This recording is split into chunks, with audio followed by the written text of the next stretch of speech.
We begin with life before the Holocaust, before the oppression, before the destruction. For centuries leading up to the Holocaust, Jews had been targeted for their religious beliefs and practices, forced to convert to other religions, expelled from their homes, and scapegoated for plagues and wars, mass murdered in actions called pogroms. The racial anti-Semitism that would emerge at the turn of the 20th century was based on a long precedent of targeting, isolating, and oppressing the Jewish people. But after centuries of this religious anti-Semitic persecution, by the turn of the 21st century, Jewish life flourished in all sectors of social, scientific, and cultural life in most European nations. These photographs show European Jewish life before the Holocaust. Men, women, and children going to school and work, in military service, on sports teams, and just enjoying life with family and friends. Life that was not that different from ours today. But then everything changed.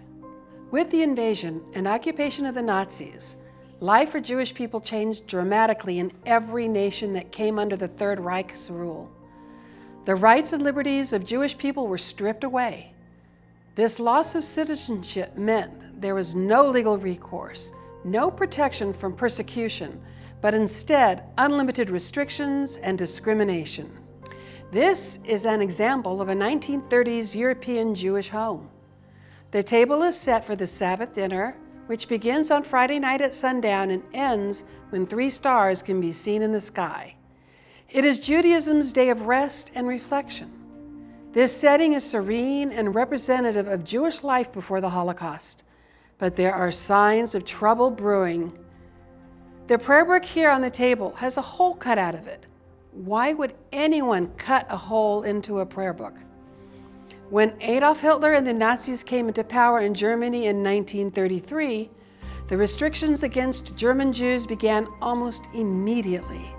One of the first actions the Nazis took was to limit the amount of money or goods belonging to Jewish families. The rest was confiscated by the state.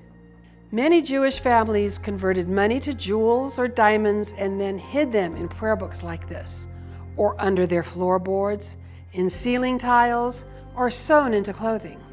Many Jewish people sought to protect their families and livelihoods in whatever way was available to them, hoping they could ride out this new wave of persecution and anti-Semitism.